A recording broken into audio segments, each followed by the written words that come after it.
দুলাল দুলাল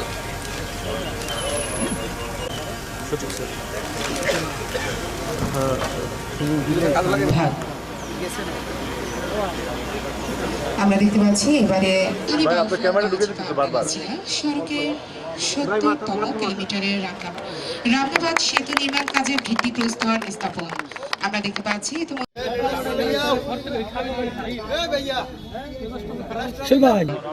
জনাব মোহাম্মদ নুরুল হক মহোদয় এমপি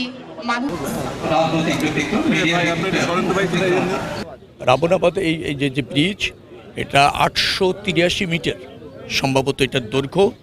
আমরা মনে করেছি সরকার যে এই সেতুটি এই অঞ্চলের মানুষের জীবনযাত্রার মান, অর্থনৈতিক কর্মকাণ্ড এবং যোগাযোগ ব্যবস্থার একটা আমূল পরিবর্তন ঘটাবে এবং এটা মানুষের খুব জরুরি প্রয়োজন এবং ডিমান্ড, সেটা বিবেচনা করে সরকার এই প্রকল্প নিয়েছে এবং এখন বাস্তবায়ন হতে চলেছে।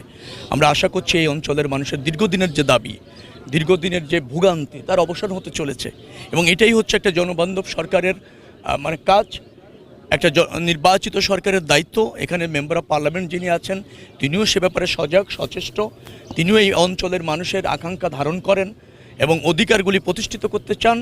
সরকারও রয়েছে, নির্বাচিত সরকার দায়বদ্ধতা রয়েছে, জবাবদিহিতা রয়েছে, জনকল্যাণ জন আকাঙ্ক্ষা প্রতিষ্ঠিত করার দায়িত্ব রয়েছে। সেই জায়গা থেকে দ্রুততম সময়ের মধ্যে আমরা চেষ্টা করছি, উদ্বোধন করলাম, দ্রুততম সময়ের মধ্যে কাজ হবে এবং অতি নির্ধারিত সময়ের মধ্যেই এই সেতুটা বাস্তবায়ন হবে বিধায় আমাদের অঙ্গীকার থাকছে।